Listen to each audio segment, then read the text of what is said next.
இந்த இளைஞர்களுக்கு ஒரு தெளிந்த புத்தி தேவை. ஒருவேளை மறித்து போய்விட்டோம், நம்முடைய தோல்விகளை ஏற்றுக்கொள்ள முடியாமல் மறித்து போனார். ஒரு அரசியல் கட்சி தலைவரை பொறுத்த வரைக்கும் ஒரு தொண்டன் மறித்து போய்விட்டார், ஒரு ஓட்டு நமக்கு குறைந்து விட்டு. ஆனால் அந்த குடும்பத்தை யோசித்து பாருங்கள். ஒரு மகனாக, ஒரு கணவராக, ஒரு தகப்பனாக அந்த குடும்பத்தினுடைய இழப்பை தயவு செய்து யோசித்து பாருங்கள். இளைஞர்களே, வாழ்க்கையில வெற்றி தோல்வி என்பது எப்படி சகஜமோ அதே போல அரசியலிலும் கூட வெற்றி தோல்வி சகஜம். இன்றைக்கு ஆட்சியில் இருக்கிற அல்லது ஏற்கனவே ஆட்சியில் இருந்தவர்கள் அடையாத தோல்விகளா? நீங்க முதல் சிந்திக்கணும், எந்த ஒரு தோல்வியும் எந்த ஒரு அரசியலுடைய வெற்றியும் உங்களுடைய உயிருக்கு நிகரானது அல்ல.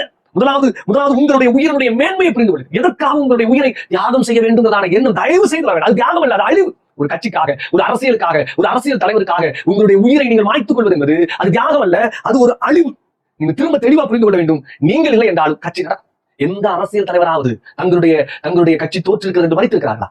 எந்த அரசியல் தலைவருடைய பிள்ளைகளாவது தங்களுடைய கட்சியினுடைய இயக்கங்களுடைய கொள்கைகளுக்காக தங்களுடைய உயிரை மறைத்திருக்கிறார்களா? கிடையவே கிடையாது. தயவு செய்து இந்த இளம் தலைமுறைகளாக இருக்கிற நீங்கள் ஒருவேளை அவர்களுக்காக இல்லாட்டாலும் இந்த சமூக வலைதளங்கள் வரக்கூடிய கேலி கிண்டல்கள் அவமானங்கள் நம்ம கிராமத்துல தெருவா பேசிருக்கிறேன் பாக்குறவெல்லாம் கிண்டல் செய்வாங்க, இதை பற்றி யோசிக்காங்க. ஒரு நாள் 2 நாள் கிண்டல் செய்துவிட்டு அடுத்த வேலைக்கு போயிடுவாங்க.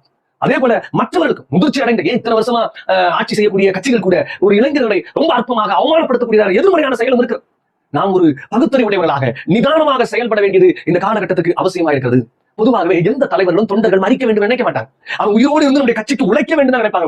உங்களுடைய உயிரை எதிர்பார்ப்பது கிடையாது. அது விஜயா இருந்தாலும் சரி, எந்த ஒரு கட்சி தலைவராக இருந்தாலும் சரி, உங்களுடைய உழைப்பைத்தான் எதிர்பார்ப்பார்களே ஒழிய உங்களுடைய உயிரை அல்ல. கடந்த காலங்களில் எம்ஜிஆர், ஜெயலலிதா, கருணாநிதி போன்ற தலைவர்கள் மறித்த போது அநேகர் மறித்திருக்கிறார்கள். சிலர் அவர்கள் எதிர்பார்த்த கட்சி வெற்றி அடையாத போதும் தற்கொலை செய்திருக்கிறார்கள். ஆனால் இன்றைக்கு அந்த குடும்பத்துடைய நிலை என்ன? உயிரிழந்தவருடைய குடும்பத்துடைய இன்றைக்கு அவர்களை போய் பாருங்க.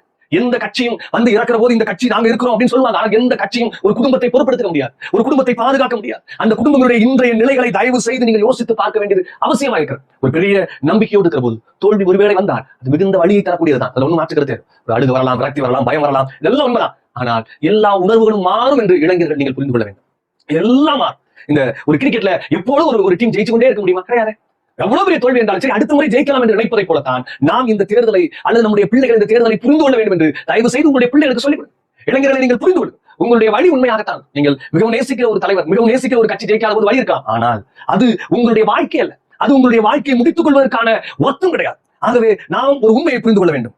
நாம் பகுத்தறிவோடும் நம்முடைய உணர்வுகளையும் உணர்ச்சிகளையும் கட்டுப்படுத்தக்கூடிய நிலையில் அரசியல் என்பது சமூகத்திற்கு தேவையான ஒன்றாக இருக்கிறது.